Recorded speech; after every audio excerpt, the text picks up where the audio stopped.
दोस्तों, सुबह के 11 बजे का वक्त हो रहा था। एक बहुत बड़े बैंक में एक बुजुर्ग व्यक्ति, जिन्होंने साधारण से कपड़े पहन रखे हैं और उनके हाथ में एक पुराना सा लिफाफा है, उसे लेकर वो बैंक के अंदर घुस जाते हैं। लेकिन जैसे ही वो बुजुर्ग व्यक्ति उस बैंक के अंदर घुसे थे, तो वहाँ पर जितने भी कस्टमर थे और जितने भी बैंक के कर्मचारी थे, वो अजीब निगाहों से उस बुजुर्ग व्यक्ति की तरफ देखने लगते हैं। उन बुजुर्ग व्यक्ति का नाम था हरपाल सिंह, जिनके एक हाथ में छड़ी है और एक हाथ में उन्होंने पुराना सा लिफाफा पकड़ रखा है। वो धीरे धीरे काउंटर की तरफ बढ़ने लगते हैं, जो काउंटर ग्राहकों के लिए और ग्राहकों को मदद करने के लिए एक महिला वहां पर बैठी हुई थी, जिस महिला का नाम था सुनीता। अब वो धीरे धीरे सुनीता की तरफ पहुंच गए थे, लेकिन बैंक के अंदर जितने भी लोग थे और जितने भी बैंक के कर्मचारी थे, सभी की निगाहें हरपाल सिंह जी के ऊपर टिकी हुई थी। इसके बाद वो सुनीता के पास जाते हैं और जाने के बाद बड़ी ही विनम्रता से कहते हैं कि देखिए मैडम, मेरे अकाउंट में क्या हो गया है, ये अच्छी तरह से चल नहीं रहा है।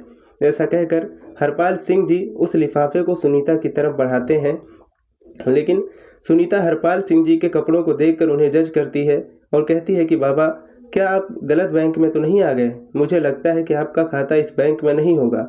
लेकिन तभी जो हरपाल सिंह जी थे, वो बड़े ही सहजता से कह देते हैं कि बेटी, एक बार तुम देख तो लो, शायद हो सकता है मेरा खाता इसी बैंक में हो। उसके बाद सुनीता लिफाफा रखते हुए उनसे कह देती है कि बाबा, इसमें थोड़ा सा टाइम लगेगा और आपको थोड़ी देर तक वेट करना होगा। ऐसा कहकर सुनीता बैंक में मौजूद अन्य लोगों का काम करने लगती है और हरपाल सिंह जी वहीं पर खड़ा होकर वेट करने लगते हैं। थोड़ी देर तक वो इंतज़ार करते हैं और इंतज़ार करने के बाद जो है, दोबारा से कहने लगते हैं कि बेटी, अगर तुम थोड़ा बिजी हो तो तुम मैनेजर को फ़ोन कर दो। दरअसल मुझे उससे भी कुछ काम है, तो मैं उनसे कुछ बात कर लेता हूँ। इसके बाद सुनीता ना चाहते हुए भी अपना फ़ोन उठाती है और फ़ोन उठाकर मैनेजर के केबिन का नंबर डायल कर देती है। उनसे उसने फ़ोन किया था। फ़ोन करने के बाद मैनेजर को बता दिया था कि एक बुजुर्ग व्यक्ति आपसे मिलना चाहते हैं, आप कहो तो मैं उनको वहाँ पर भेज देती हूँ। इसके बाद जो मैनेजर होता है, वहीं से हरपाल सिंह जी को देखने लगता है। हरपाल सिंह जी बड़े ही साधारण दिखाई दे रहे थे। तभी मैनेजर फ़ोन पर सुनीता से पूछने लगता है कि क्या ये हमारे बैंक का कस्टमर है या फिर ऐसे ही कोई मुंह उठाकर चला आया है।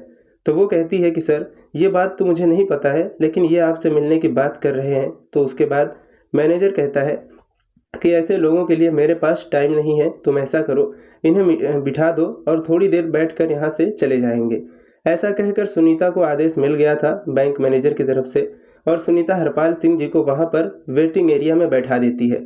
कहती है कि बाबा, आप वहाँ पर बैठ जाओ, थोड़ी देर में मैनेजर साहब फ्री हो जाएंगे और उसके बाद आपसे मिल लेंगे। इसके बाद हरपाल सिंह जी वहाँ से टहलते हुए वेटिंग एरिया की तरफ चले जाते हैं और वहाँ पर कोने में रखी हुई एक कुर्सी पर जाकर बैठ जाते हैं।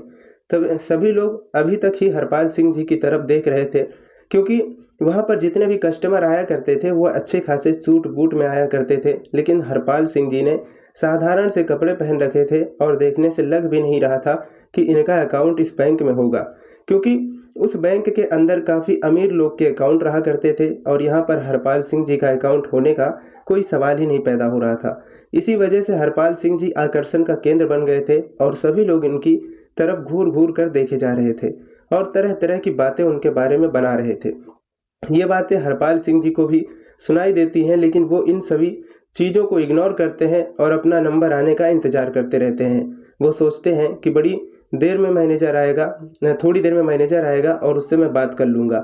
इस बैंक के अंदर एक और व्यक्ति छोटी पोस्ट पर काम किया करता था, जिसका नाम था तरुण।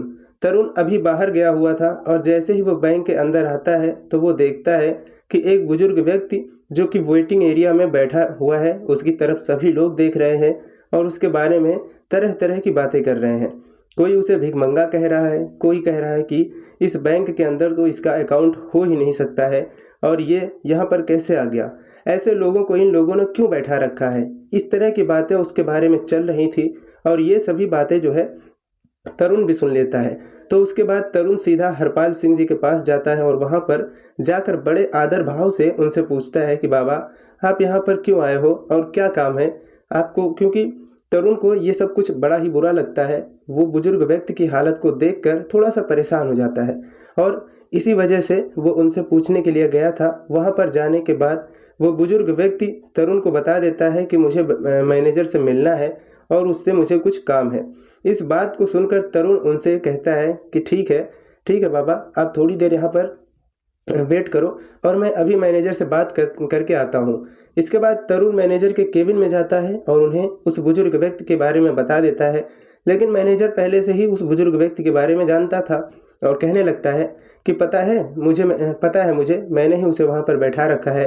थोड़ी देर वहाँ पर बैठेगा और बैठने के बाद जो है वहाँ से चला जाएगा। इसके बाद मैनेजर तरुण को और कोई काम बता देता है और कहता है कि तुम ना काम कर लो और तुम्हें इस चीज़ से कोई भी मतलब नहीं है।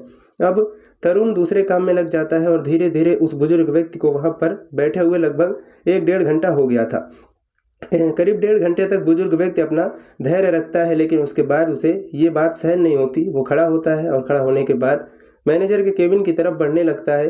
अब जैसे ही वो मैनेजर के केबिन की तरफ बढ़ता है तो मैनेजर देखता है कि वो बुजुर्ग व्यक्ति उसके पास ही आ रहा है। तो वो फौरन अपने केबिन से बाहर निकलता है और निकलने के बाद उस बुजुर्ग व्यक्ति के सामने खड़ा हो जाता है और थिरकते हुए पूछने लगता है कि हाँ बाबा, बताइए आपको क्या काम है। तो हरपाल सिंह जी अपना लिफाफा आगे की तरफ बढ़ाते हुए कहने लगते हैं कि बेटा, ये देखो मेरा बैंक अकाउंट की डिटेल इसके अंदर है और मेरे बैंक अकाउंट से कोई भी लेन देन नहीं हो पा रही है। आप देख करके बताइए कि इसमें क्या दिक्कत है। अब इस बात को सुनकर मैनेजर थोड़ी देर तक सोच विचार करता है और सोच विचार करने के बाद कह देता है कि बाबा, जब किसी बैंक अकाउंट में पैसे नहीं रहा करते तो ऐसा ही हो जाता है। मेरे ख्याल से आपने भी अपने अकाउंट में पैसे जमा नहीं किए होंगे और इसी वजह से आपके अकाउंट को उसकी लेन देन जो है रोक दी गई है।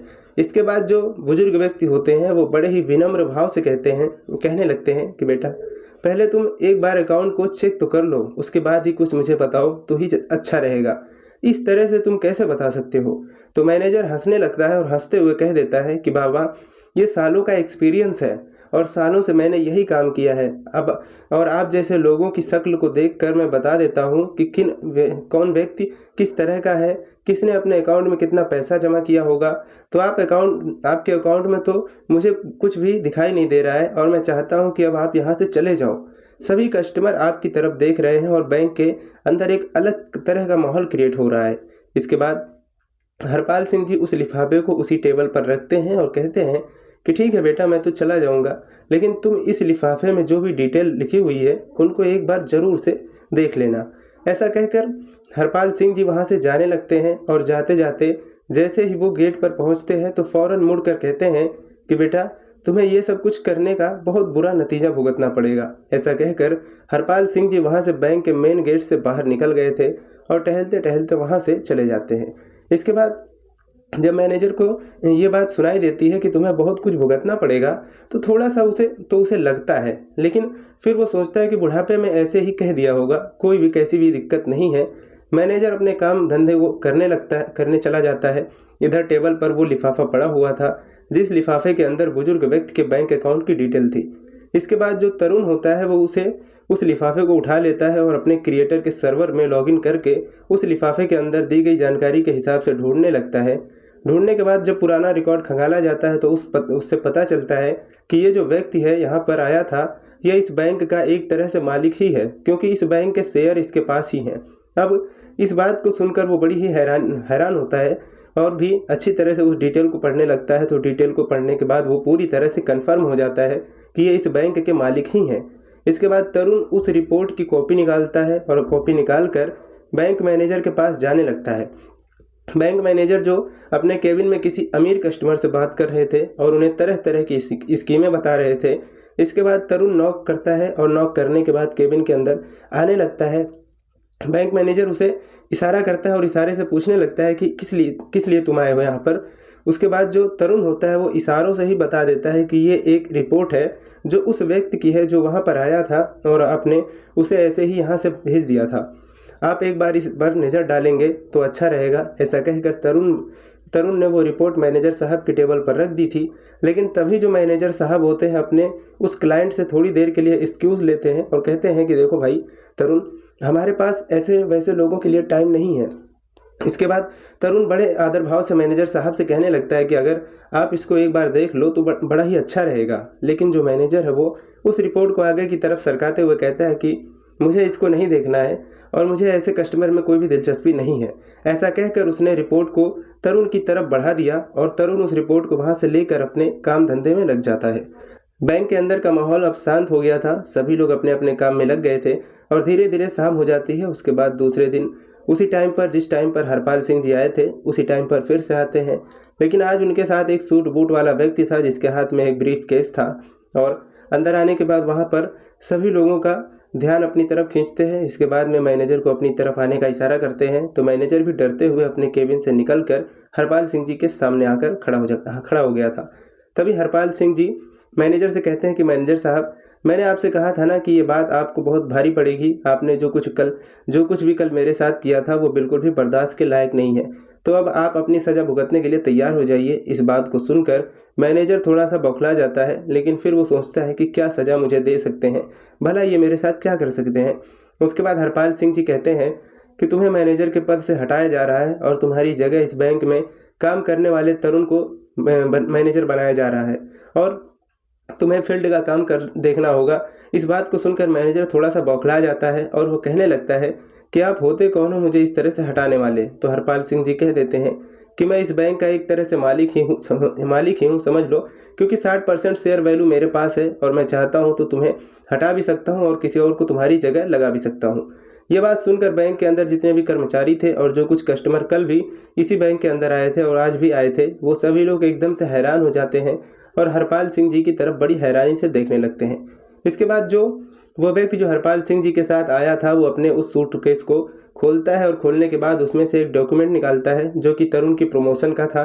उसे बैंक मैनेजर बना दिया गया था। इसके बाद में दूसरा लेटर निकालता है जिसको बैंक मैनेजर को दे देता है और कहता है कि अगर तुम्हें फील्ड में ड्यूटी करनी है तो तुम बेशक से कर लो, लेकिन मैनेजर बनकर तुम इस बैंक में नहीं रह सकते हो। ये बात सुनकर मैनेजर के पसीने छूटने लगते हैं और वो अपनी कल की गलती के लिए बुजुर्ग व्यक्ति से माफ़ी मांगने लगता है। लेकिन तभी जो हरपाल सिंह जी होते हैं वो उसे उठाते हैं और कहते हैं कि माफ़ी किस बात की मांग रहे हो और मैं किस तरह से तुम्हें माफ़ कर दूं। तुमने मेरे साथ जो व्यवहार किया था वो हमारे इस बैंक की पॉलिसी के खिलाफ है। क्या तुमने कभी भी इस बैंक की पॉलिसी नहीं पढ़ी? यहाँ पर गरीब और अमीर में कोई भी फर्क नहीं किया जाएगा और सभी लोग एक ही पलड़े पे तोला जाएगा। दरअसल इस बैंक की स्थापना हरपाल सिंह जी ने की थी और उन्होंने ये बात पहले ही घोषित कर दी थी कि इस बैंक के अंदर किसी को भी गरीब नहीं समझा जाएगा और ना ही किसी को ज़्यादा अमीर समझा जाएगा। सभी के साथ सामान्य व्यवहार किया जाएगा और कोई भी बैंक का स्टाफ ऐसा करता है तो उसके खिलाफ कड़ी से कड़ी कार्रवाई की जाएगी। तो हरपाल सिंह जी कहते हैं कि वो तो मैं तुम पर रहम कर रहा हूँ कि तुम्हें काम करने योग्य छोड़ रहा हूँ, वरना मैं चाहूँ तो तुझे यहाँ से हटा भी सकता हूँ।